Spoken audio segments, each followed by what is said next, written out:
Good afternoon all. Welcome to this webinar and thank you very much for Julie and the Unlimited team for inviting us to take part. Today's webinar is around income generation and income diversification, regardless of what legal structure you are. So it'll be relevant to anybody who's either setting up or has set up an organisation and wants to consider different ways and new opportunities to develop sustainable income in the future. So my name is Richard Dickins and I'm the Director of Make It Happen. Oh, we're having not liking that today.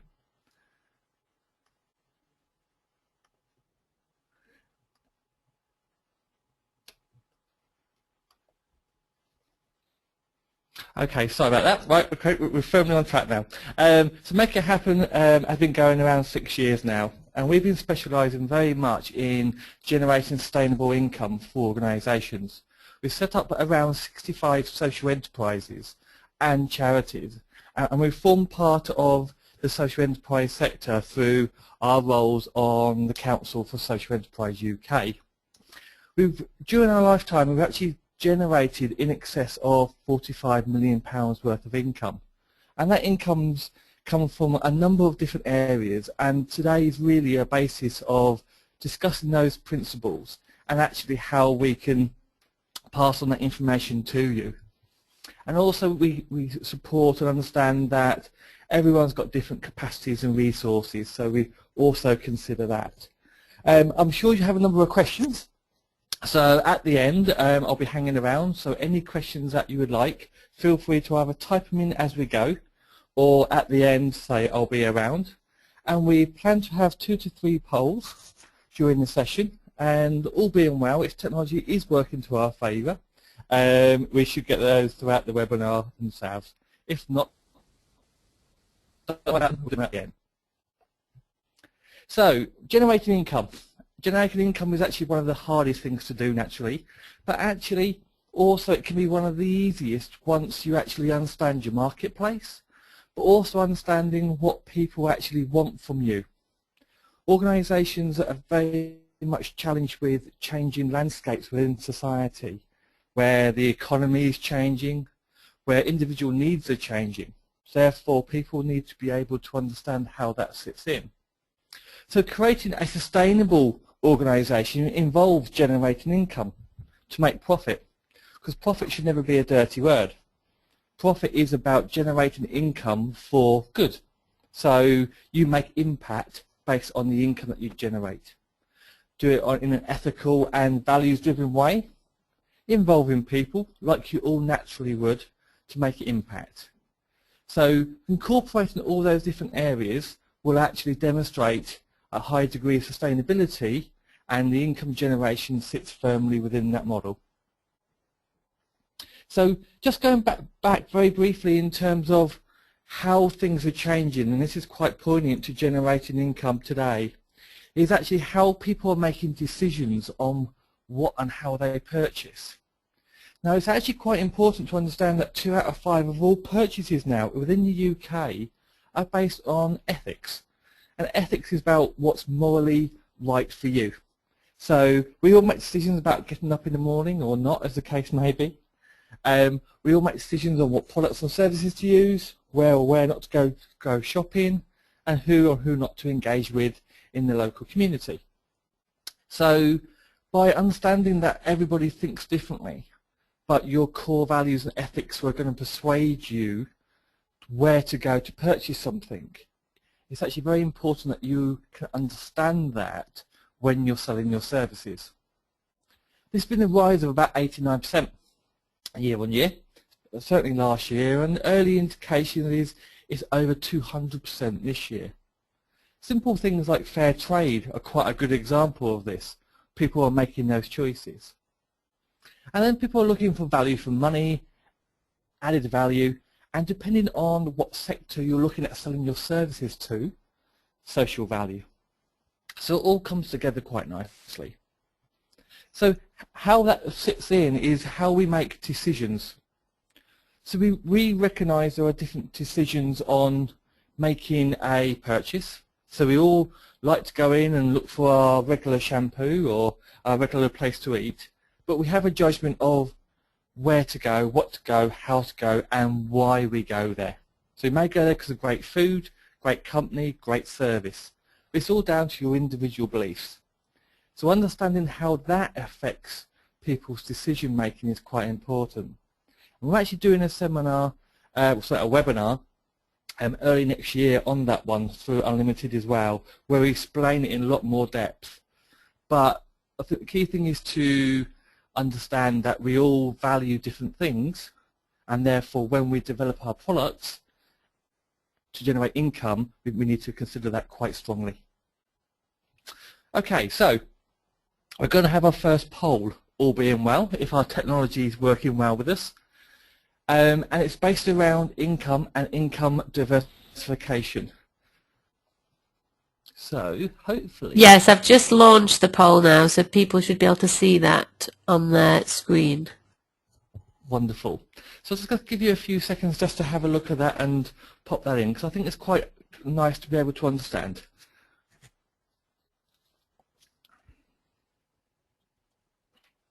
Okay, so...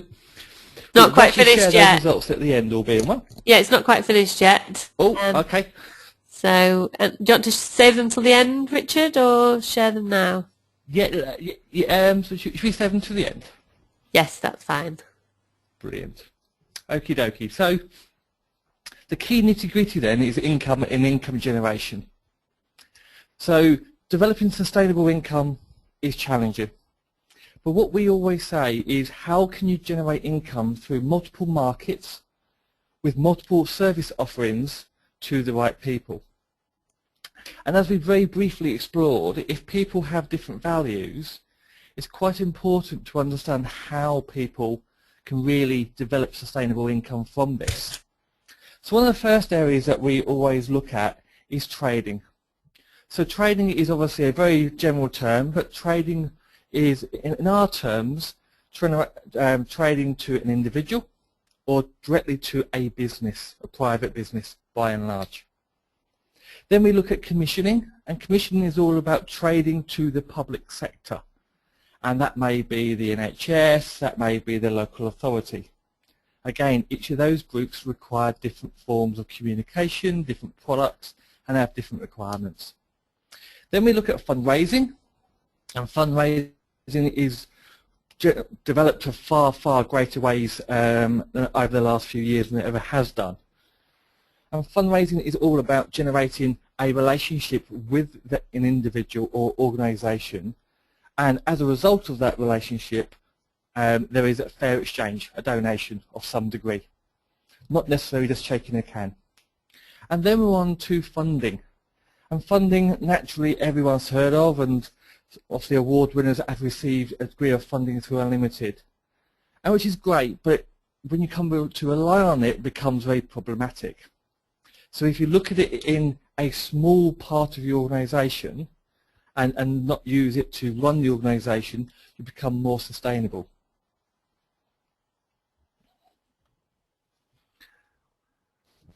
Okay, so looking at funding. Funding provides you with restricted income. So you only can use it for the purpose it was applied to, which becomes problematic if you want to use it for other things. Or, as funders can be quite tricky, is if you want to use it to generate income away from the actual core aims of the funder pot. So there are over 120,000 funders out there. And in a few slides' time, I'll give you a few locations of where you can find suitable funders for you. But if you think about funding for research, development, and piloting of products and services, as opposed to relying on it to run your organisation, you don't get in something called a funding trap. And funding can be very dangerous because, say, you come to rely on it. But if you use it for that research and development side, you can never get yourself in that position. But you always have the opportunity to continue innovation and enterprise, looking for new opportunities. without putting yourself in a difficult situation. So on this slide, we've got very much about the research evaluation, developing products, to pilot. But not only to pilot services, but to pilot and understand the impact of whatever you're choosing to do. And that could be social impact, financial impact, local impact, environmental impact. But it could be the impact purely on the individuals.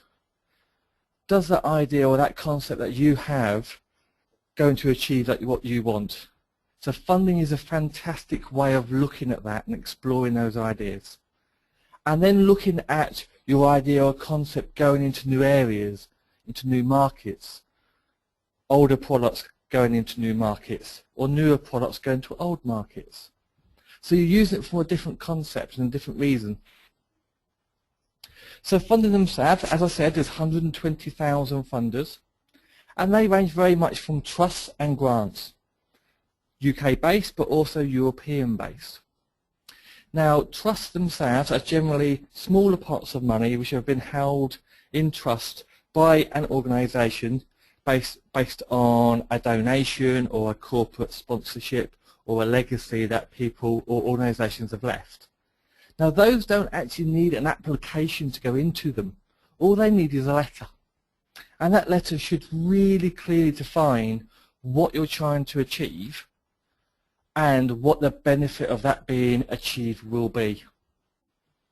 Naturally, the subscription rates to trusts and grants are very high, sometimes 200 or 300% oversubscribed. So you have to really pull out the heart. So this is all about bringing your heart on a paper and demonstrating why you are the best to do what you're asking for, and why you are the best organisation to do it amongst other competition. With the grant side, they're very much about the application process, and again, oversubscription, but this is again about putting your heart on a paper. Now, there are thousands of funders within the UK who support charities, social enterprises, small businesses. And certainly Unlimited can help you there, and there's also other information available on various websites through government and even on our Make It Happen website. It's depending on what you're looking for. Now, the easiest type of funding to be able to get is capital funding, and that's that one-off purchase. Could be a building, could be an equipment, etc., etc. Revenue funding or funding for posts can be a bit more tricky because the expectation of that funding should be gained out of your profits, and obviously you can't make profit from grants. So government funding is available, but that is generally more strategic type funding, larger pots of money, which is all about development and piloting the game. European funding, there's a number of funding pots out there, particularly if you want to trade within the European community, but also if you want to develop something which has a far greater benefit than that of just the UK. Now, the funding's great, but the actual reporting processes, unfortunately, behind it are quite intense. So it's worth bearing that in mind. But some of these funding pots can be literally from a few £100, some of the biggest pots of tens of millions. So it does depend on the type of thing you're looking for in many ways. Lottery funding, well, we all know the big lottery, the weekly and the bi-weekly lottery, which is currently going on. So that pot of money is most common within the UK, one of the biggest funders. And if you can complete a reaching communities, which is one strand of the big lottery fund, then actually you're pretty much capable of doing any other funding within the UK, because that's probably the most difficult.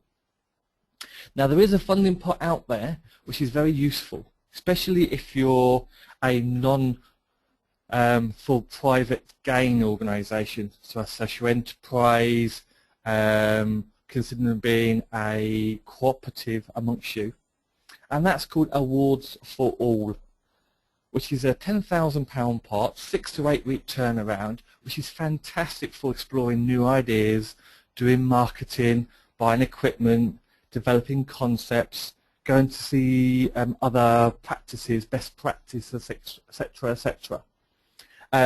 And the actual application form is very, very simple.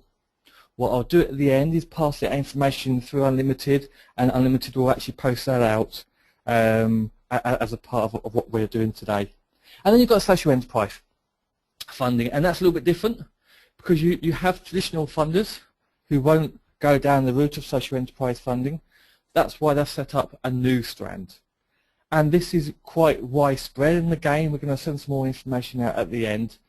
But that is very much around developing sustainability. And a lot of funding today is really centered around that. And then you have loans. So loans, you could argue, is a type of funding, but with social enterprise especially, there's nothing stopping you getting a loan. And there are loans out there which are underwritten by the government, so the personal liability isn't there. And actually there's payment holidays, possibly, and there are pots, or have been pots in the past, which actually attract a 0% interest rate, which is fantastic, really. So to demonstrate to funders that you are the best at what you do, this is what we actually recommend. So don't just apply for funding's sake. That can be quite dangerous. So base it on 3 to 5 projects which you want to develop each year, so strategic projects. And one of the biggest reasons for funding failing is actually there's no research been taken to why there's a need for it. So up on the screen what I've done is I've put down a few considerations. So before you actually put in an application, have a look about what government are saying they need to do in this particular area. So think of health, and is there a particular objective or policy which is saying there is a need in this area? If so, look at it and considering how you would actually help them meet that need. Think about society, so local communities, local neighbourhoods and areas, and what the need is there. So you can go on the council website and look at different policies, look at different strategic aims. And actually speak to your service user as well. And if you already have those, they will be a vital source of information in what they need. So if you can demonstrate you're listening to people, you can demonstrate that you're developing something for them. So you kind of create a mini business plan to say what's important, how do you know that you can address this need, how it's going to work, and then cost it up accordingly. Because actually funders expect you to do full cost recovery. And that term is simply ensuring that when you provide a service, you are aware of every single one of the costs which it will take to run that service, and you've either considered where you're going to get that income in the future, or where you're going to apply to individuals and organisations to gain that income. Okay, so then you look at the actual impact. So you said that I can do this service, yes, we're the best place, and what impact are you going to make? So are you going to improve health, education? Are you going to improve employment? If so, where? If so, how? And then actually divide the income side and the expenditure side, what you expect, into the revenue and capital. Capital being very much about one-off purchases, revenue being about ongoing costs. And then consider very strongly, how are you going to be sustainable in the future? Big Lottery really like you to demonstrate that, and every other social enterprise funder in particular requires that going forward. What they don't want is to give you money and then in 2 years' time, potentially when the funding runs out, the project stops. Because if you're making great impact, they want that to continue naturally. Okay, so these are just a few of the locations where funding can be located. They're all on there, it's quite self-explanatory, and obviously I don't want to go through those in depth. A copy of today's webinar and presentation will be available, say, through the end of the session, I'm sure downloadable and also emailed out. But Funding Central, what I would suggest, is quite a good one. It's a free website which is government controlled, and actually it details pretty much all the locations that are and would fund an organisation. And there's some really good filters that you can really hone down your own individual organisation and what it achieves to find out the best funders on there. And actually it's a very good source of information for general funding updates as well. Okay, so that's very much about funding.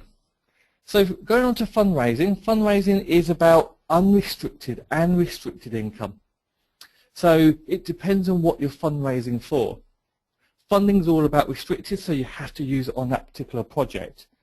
But where fundraising is different is you can fundraise for general income to run your organisation, or specific appeals, which are for individual services, individual products, individual impact.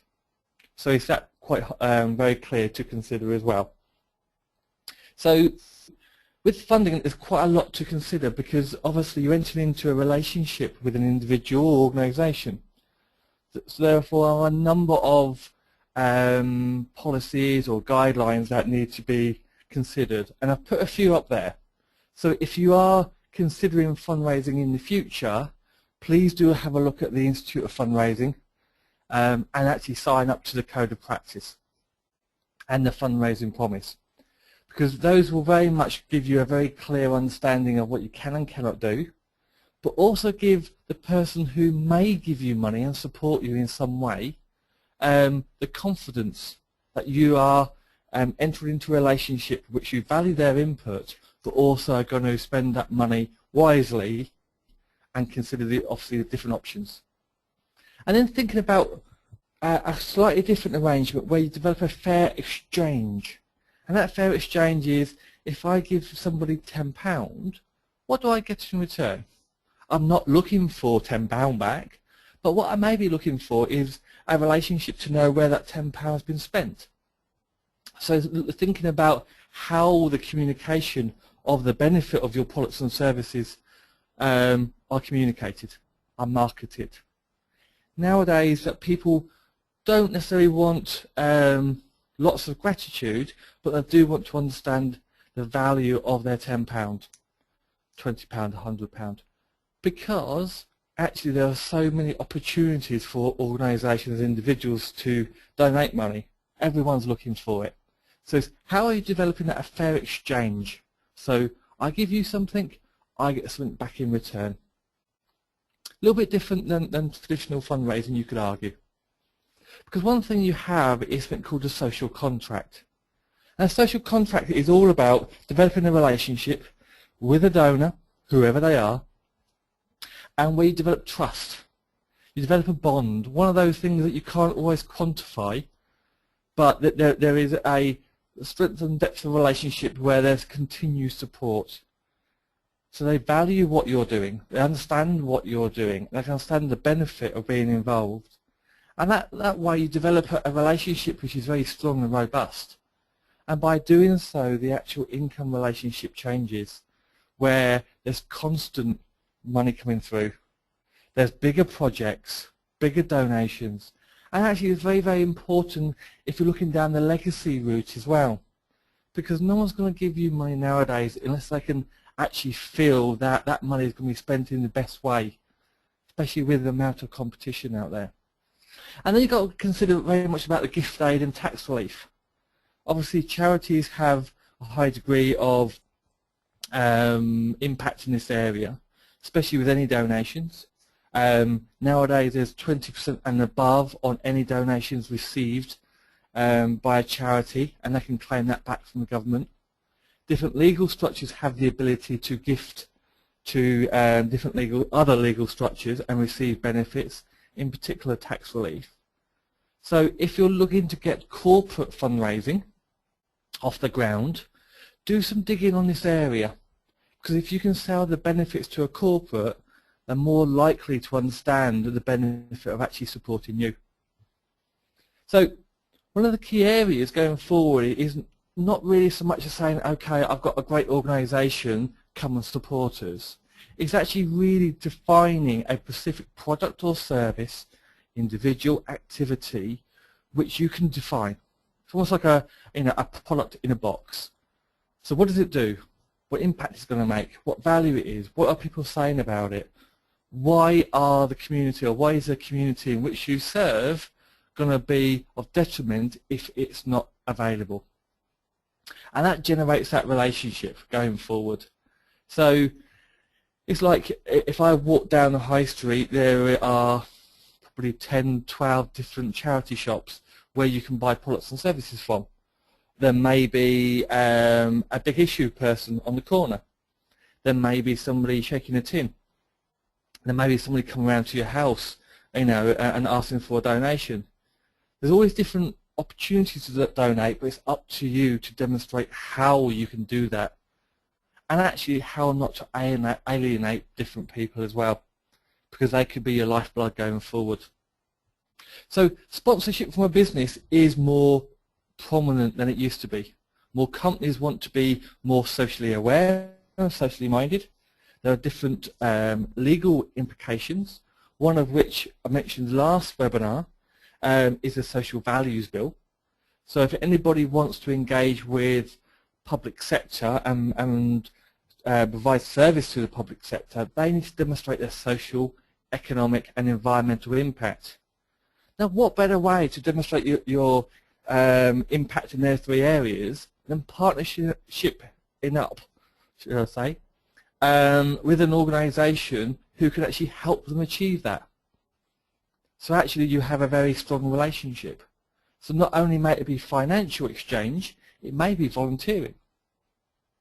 But calculate the true cost of what it costs to fundraise, but also the cost of actually providing the product.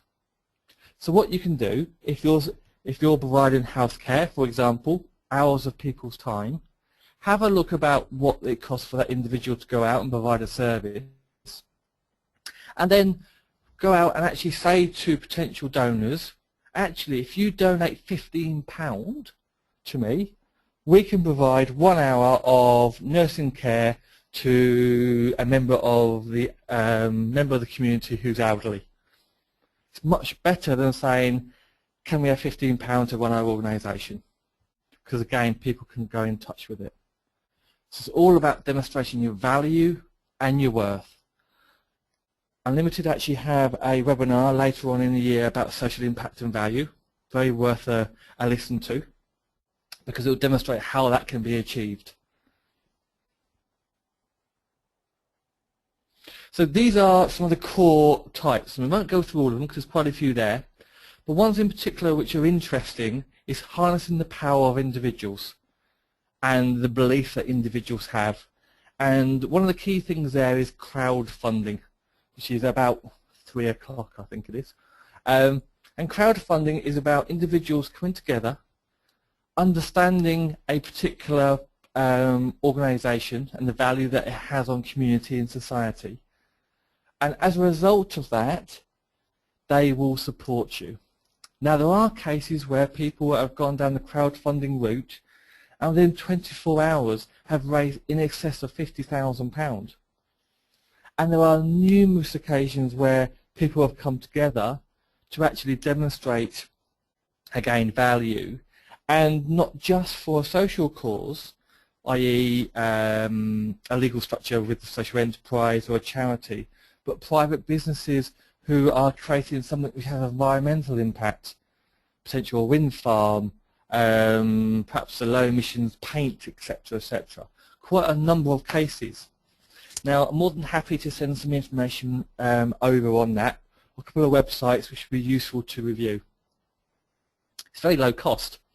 Either it doesn't cost anything, because you can set your own up, or I think there's a very small cost that these websites take as almost like an administration charge to promote your particular concept and idea, and you go from there. So you can encourage people to donate in that way. Obviously, we've got sponsorship, and sponsorship is very much a two-way process now. So all of you have ideas, all of you have concept. You may very much have the possibility of having a relationship with 100, 200, perhaps thousands of people. And by having those relationships with the thousands of people, you've got something which is actually of benefit to a sponsor.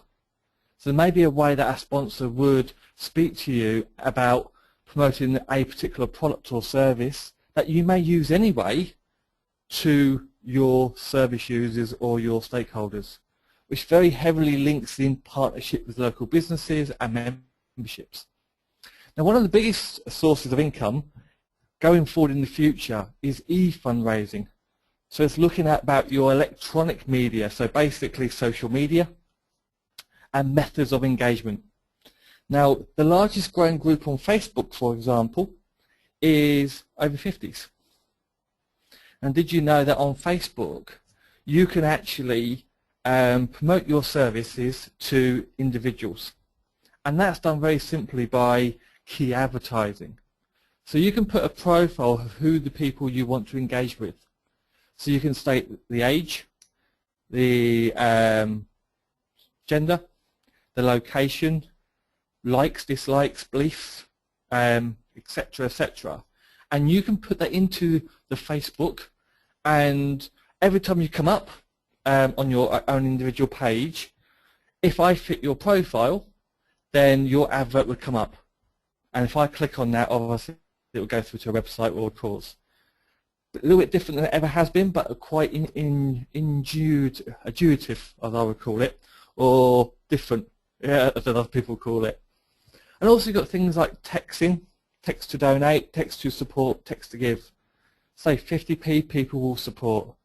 But if they don't know you're there, you don't know what you're achieving amongst everyone else, they're less likely to engage.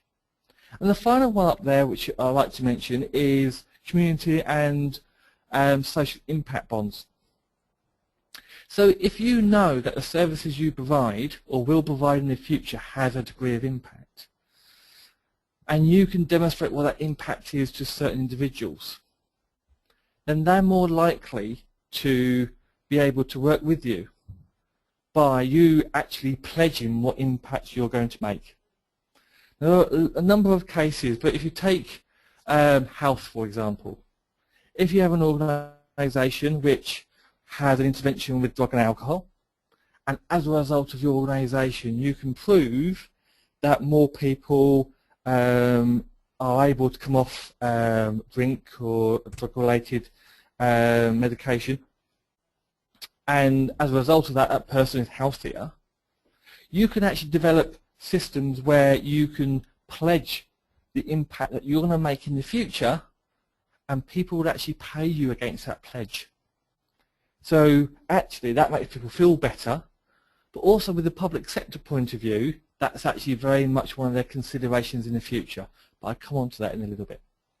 So there's quite a bit there to consider, but you know, don't worry about it too much.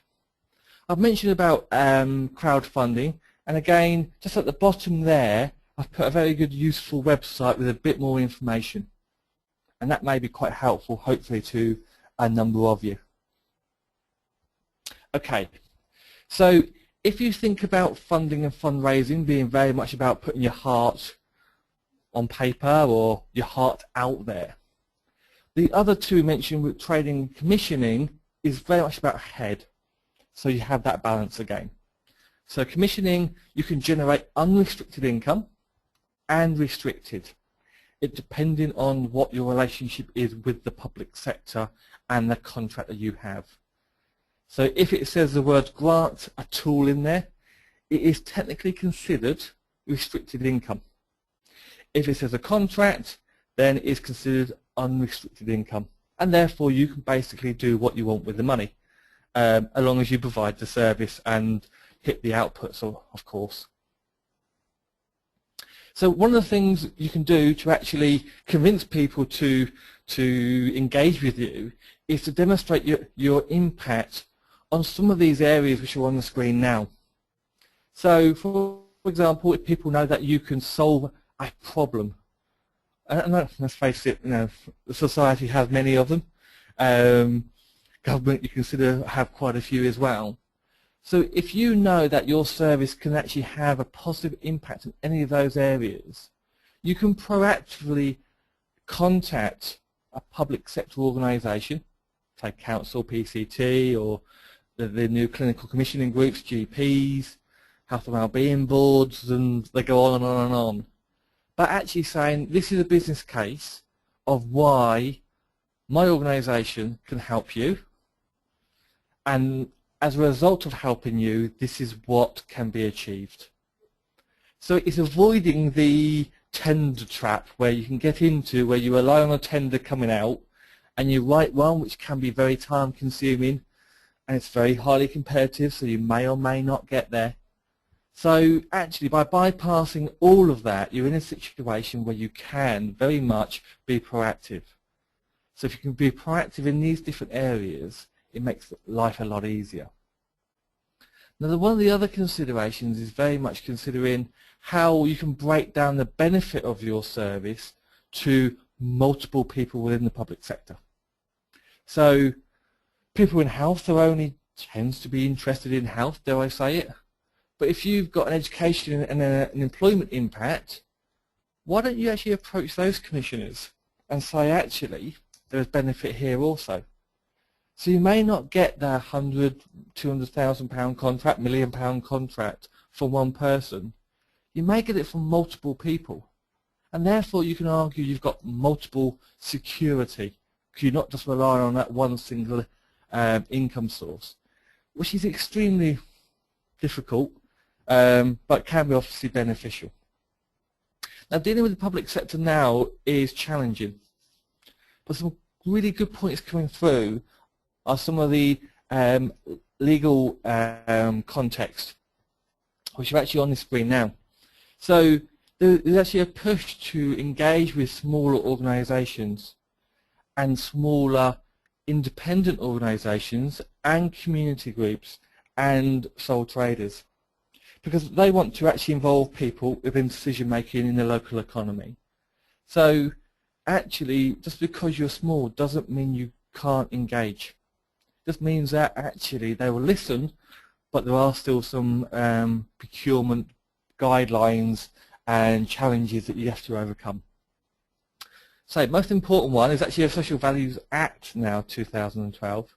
As I said before, all public sector procurements will require impact in environmental, social and economic. So you can provide that, that's not a problem at all. Just because you're small doesn't mean you don't have the impact, it just means that you have to demonstrate how you can scale up to improve that impact going forward. But then actually if you're an individual, you have the power to make changes quicker than big organisations do. And actually one of the most important things is you can make impact in the local area, where some of the bigger organisations come in from various other parts of the region, parts of the UK and potentially internationally, don't know the area, don't have relationships, not sure about engagement. So you can sell your benefits very much highly on that. So the Localism Bill is very much about how to engage local communities in decisions, but how to engage local communities in solving local community problems. So this is, again, a way that you can be proactive in demonstrating how you can do that and therefore selling your service. And the Open Public Services Act is very much about that, opening up the opportunity. The government have actually said that they would like the largest social enterprise movement in the world, and they are working towards that. And that's not only been an initiative of the current government, it's actually a big focus with Labour as well. So you've got that continuity potentially whatever happens in a few years' time. We know that there's an impact taking health, for example, with GPs and GP commissioning. So they have more of a power than they ever have done and will continue to have greater power and influence. But the key thing here is the right to provide and the right to challenge. Any community-minded organisation, social enterprise, charity, cooperative, has the right to challenge legally that they can provide a service better than is currently being provided. Which is an interesting one because, again, if there is an organisation where you think, I can provide better than that, whether it's therapy services, employment services, you have the right to be heard. And again, it may or may not have success behind it, but actually it gets you a relationship with potential commissioners in the future. So that's a really big consideration, and that's part of the Localism Act. Actually have a look at that, but have a look at the kind of summarised version, otherwise it's quite a big read. But it does empower and does give a lot of opportunities. The right to provide is actually a potential danger, but a potential collaboration opportunity. So what it states that everybody within the public sector today has a right to spin out, as they call it, out of public sector to set up their own social enterprise. So the people who you're speaking to today could be a social enterprise tomorrow, possibly. So there's always opportunities, not always directly with a local authority, but potentially with spin-outs in the future. So it's about developing that relationship, but selling your benefit. So think about how you solve problems. So don't go to them with a common solution or a common approach to a tender document. Actually proactively approach them and say, okay, what are your problems in this particular area? And let's go away and find out and think about and provide a solution to how we can solve that. There's more chance of developing a relationship in the future with commissioners based on that format than there is with the tendering.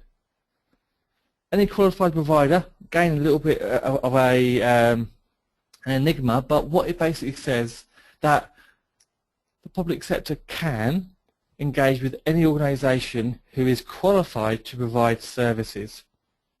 So there will be a centralised database of organisations who can provide a service.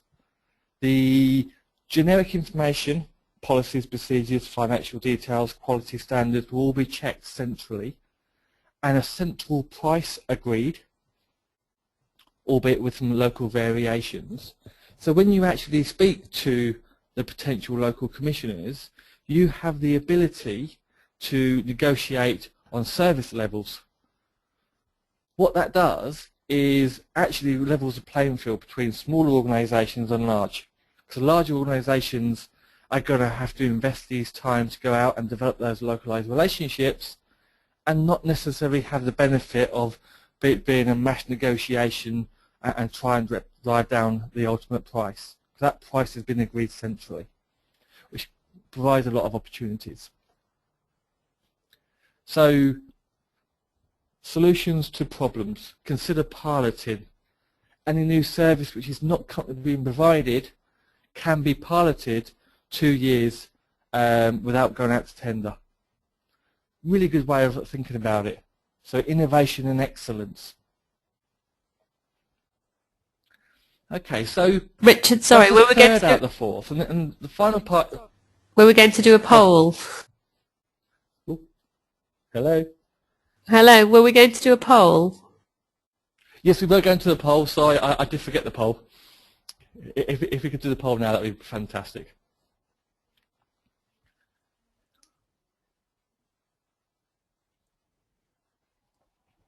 Also, if you could start thinking about any possible questions for the end, or any questions that you would like answering that we can forward on after we finish the webinar, that will be a great opportunity.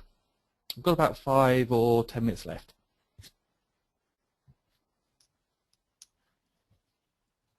The poll is complete now. I think it's a bad internet connection today as well.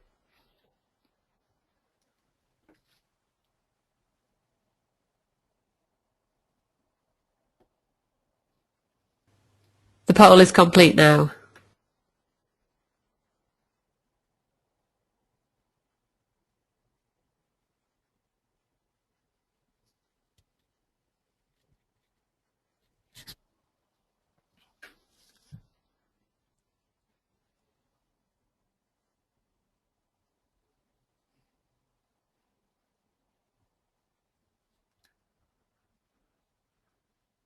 Now, hopefully, the majority of you have been able to put the information into the poll, or certainly considered the question. This information is fantastic to be able to gather, because obviously it informs future webinars and debate and engagement, and also the services that Unlimited provide.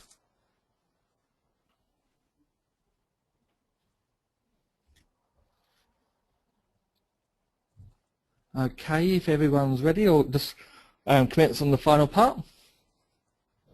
So the consideration now, after we've looked at commissioning, trading and fundraising. So commissioning, trading and funding is trading. So it's thinking about what to trade, how to trade, but this is the one where you can almost take your gloves off. But thinking about how people make decisions still very much reflects in this area, because you've got to develop services and products that people will sell and people will buy. So this is all about generating unrestricted income. So these are just a few areas where we can define really. So if you have a relationship with a number of people in your supply chain, maybe as members, stakeholders, you have the potential to actually engage with membership services. So that is selling things which your members would be quite like to see, to buy, to feel. So that may be a range of products and services that either you as an organisation can support to them, or through partners and collaboration actually provide through them. Now, a lot of the bigger organisations today actually do have some degree of membership and product services. But if you're supporting, say, hourly people, actually consider what they would like to see, buy, purchase. And are they more likely to purchase things from you if they're already engaged with you because they've got that trust and relationship, rather than someone else they don't honestly know? If you are in-house, there's a consideration of how personalised budgets will affect you. So in the future, everybody with a long enduring health need will have a budget over their heads to buy services themselves. So they have a choice of where they receive their care and how that care is provided to them. So there's an opportunity to free trade there. You very much may be a specialist in your area. Again, it's not about the size, it's about the actual skills and qualities that you have. So you can consider how you can train either people within your profession, people within your sector, but also other people who actually want to gain that knowledge and understanding. For example, Make It Happen does a lot of work about social value and income generation. That spans across all the different sectors, private, public and third sector. So actually consider how that can be developed in the future and how needy that service will be. Free trade is all about basically coming up with a concept which may have absolutely no relationship to your core mission, apart from it enables the income to be able to achieve it. So if you want, you can go out and sell TVs. Doesn't actually matter as long as you're doing it for the right cause. So it's considering the actual internal skills. So if you are an individual, think about the actual skills that you have, but the skills that you can actually engage with in the future through partnerships and relationships. Because to come together with people, especially when you're in the early stages, you have that ability to be able to create something which is pretty unique. So as you get bigger and larger, you tend to keep a lot of skills internal. But when you're small, you can go external and do a lot of partnership working. And think about selling to the private sector and individuals. Because again, it's not necessarily about the size, it's the skills and offering that you have. So it is, unfortunately, using one of those good old-fashioned acronyms, USP, unique selling point. What makes you different? So that comes back to selling the value that you have, selling the impact that you have, but also demonstrating the worth. So if you can give something to them that they don't have, they're more likely to engage with you. Now, trading can be very much a part of income generation and not, depending on how you really feel about it. But it is quite possible to generate up to and in excess of 25% of all your entire income based on those 4 key headings that we mentioned before. So it's really gloves off.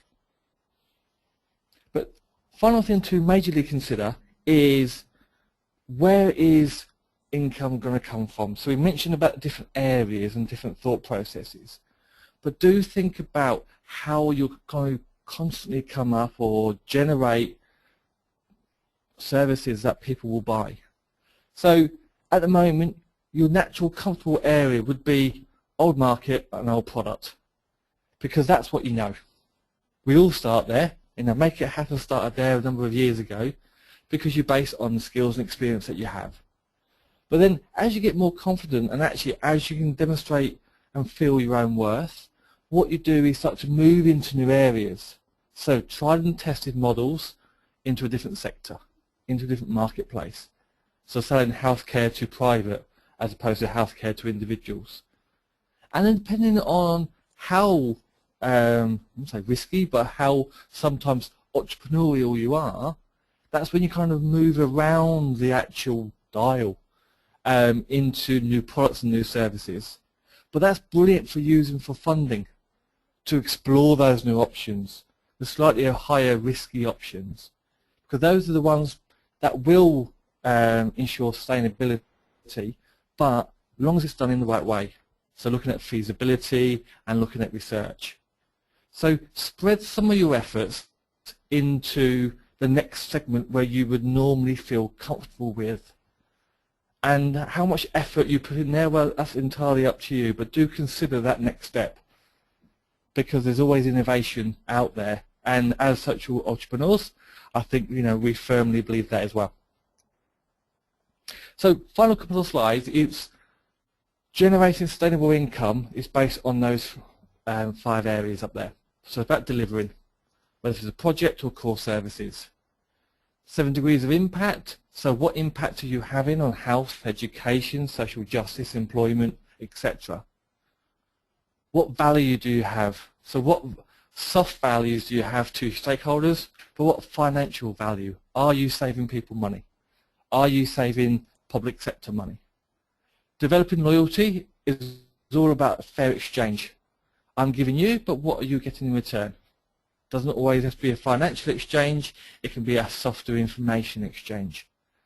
Developing a long, robust social contract where that builds on trust, that builds on legitimacy, and that builds on areas where actually you need to develop trust to generate sustainable income, which is the final element there.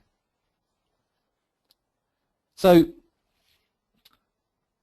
trading is all about doing research, because again there are dangers. So look about your market and who is currently providing the service, but think about the locality. So potentially within a 5 or 10 mile radius of where you are now, if it's a service which is locality based. If you're on the high street, obviously that's quite important, but if you're somebody who can go within an area, consider that area. Consider the big suppliers, but also the smaller suppliers. Think about what the needs are. So actually go out and speak to people. Don't be afraid, but use social media for that, because loads of people who chat on LinkedIn and Facebook and Twitters, you can do polls like this. Ask people. It doesn't cost anything, but potentially can save you a lot of money. Sell your impact, sell your passion, sell your enthusiasm, because people will buy into that. And people will pay a social premium, so a slightly enhanced payment potentially to receive a certain impact, as long as you can demonstrate what that impact is. So the final bit would be something to take away from today is thinking about what action that you want to take. So you may have a business plan now, hopefully you do, or certainly have one in your head. You may have a good clear idea of where you want to be, how you want to get there. But just spend even if it's only half an hour thinking, okay, how can I generate income? Where's it going to come from? And what is going to be my next steps? Because that will be quite a key one. And there's a final poll, which Julie hopefully will be doing very, very soon, just to collect your thoughts on that one. And I'll be delighted to actually answer any questions in the next few minutes.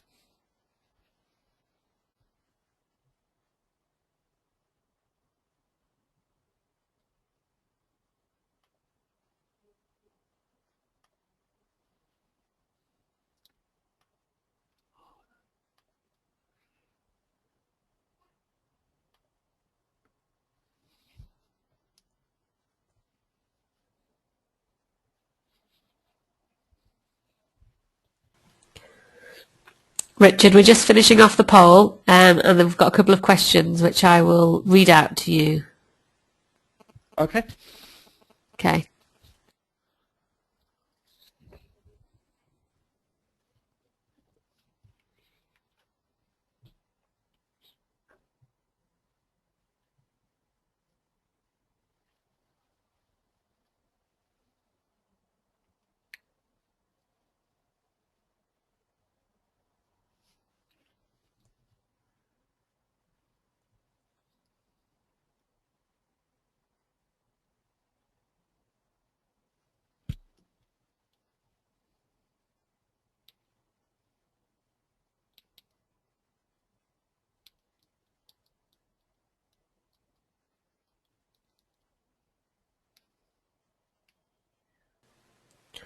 Okay, just in response to the poll, thanks for everybody for joining into those.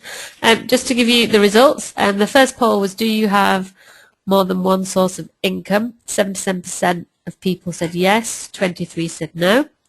The second question, are you planning to engage with the public sector to commission services? 80% said yes, 20% said no.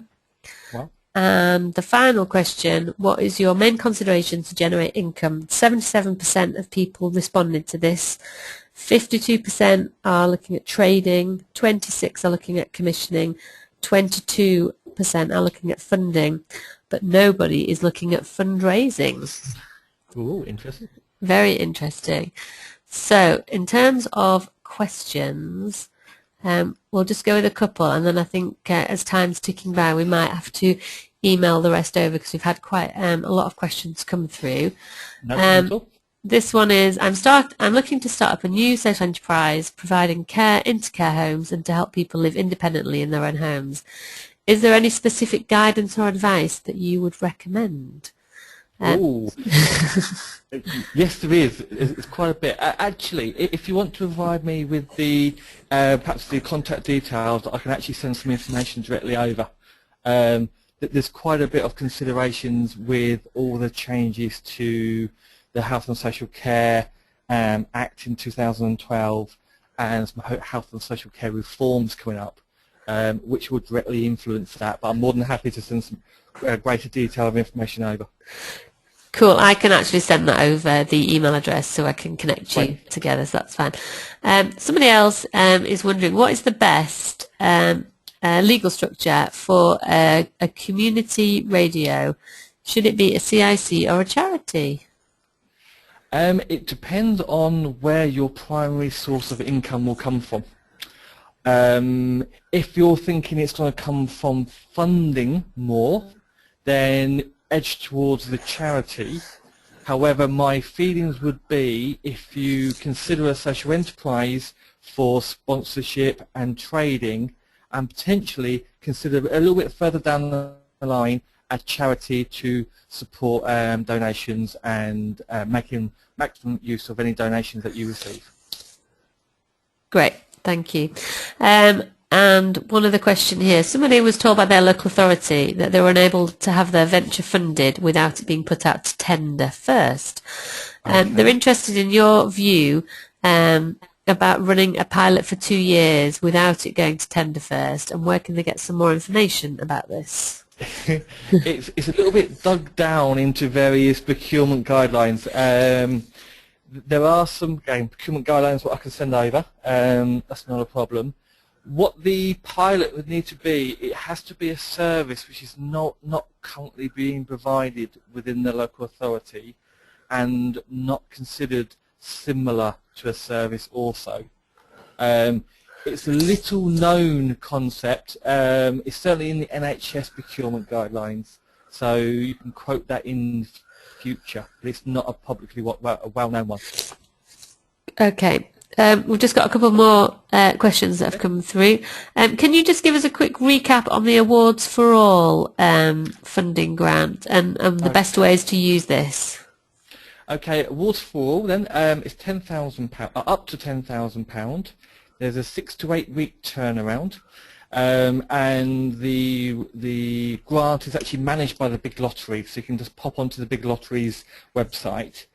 In terms of use, because of the size of the grant, it's very much about smaller revenue or capital purchases. So it's great for equipment, whether that's equipment to enable you to develop further, i.e. laptops or printers or infrastructure costs in that way. What they won't fund is salaries, but I do like to look at about how you're doing stakeholder engagement and involvement. So that's quite a good one in terms of market research, potentially for business planning, potentially for updating your marketing materials is quite good as well. And they do actually, I'm quite happy to support project costs. But what I would say is don't lose an opportunity to be innovative over the fact of just doing another project. Okay. Another question about capital funding. What are the easy sources to go for? Depending on what you're looking for. If you're a social enterprise, what I would suggest is there's two or three locations. The social investment business holds a number of funds which are very attractive to capital.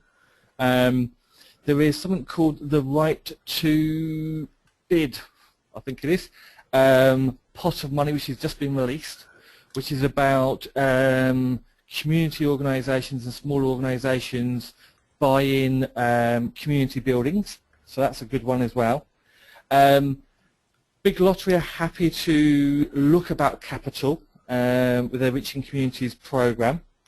However, there is a more commercial part which is through Big Society Capital, which is a £600 million bank effectively for the sector, who specialises in supporting people with a social motive to go to that next step. So if you're looking at the loan side, they're actually a very good port of call.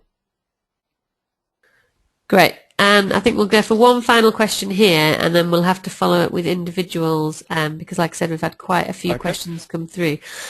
So the final question is, somebody looking just for some more information on how you target people through Facebook. Okay. Now, there is a, just going from memory now, at the bottom right-hand corner of Facebook, it's actually got an icon which says advertising. If you click on there, what it will state is something along the lines of pay-per-click. So you basically just enter the profile of the person that you would like to engage with, and it will give you all the headings, and it will also ask you how much you want to spend. And depending on how much you want to spend and the duration of time you would like it active, depends on what the cost would be for people to click onto your advertisement. So you only get charged for people clicking through. Now there is different statistics on how good that is, but I think it's very much been based around the cause. So you only get I think it's about 90 characters.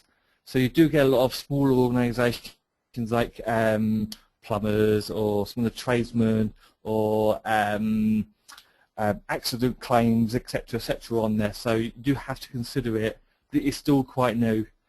If you have any questions about that, there is an organisation which is called Make It Value, CIC, which can be searched on the website, and they've actually got a lot of experience about Facebook marketing, and I know they'll be more than happy to answer any questions.